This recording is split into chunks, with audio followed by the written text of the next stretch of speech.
સુરત અને દક્ષિણ ગુજરાતના ખેડૂત હવે નુકસાનની સ્થિતિનો સામનો કરી રહ્યા છે। આ વિસ્તારમાં ટ્રિપલ સિઝનના કારણે કેરી અને ચીકુના પાક ભારે અસર પડી રહી છે। ખાસ કરીને સવારે ગાઢ ધુમ્મસ, બપોરે તીવ્ર ગરમી અને રાત્રે ઝાકળના કારણે ફ્લાવરિંગ ખરાબ થઈ રહ્યું છે।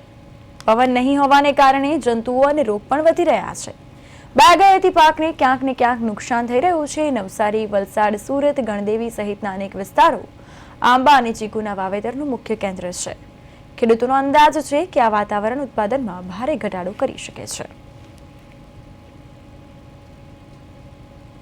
જળવાયુ પરિવર્તનને કારણે સીધી અસર તમે જુઓ તો દક્ષિણ ગુજરાતમાં જે મુખ્ય પાક કેરી અને ચીકુની થઈ રહી છે।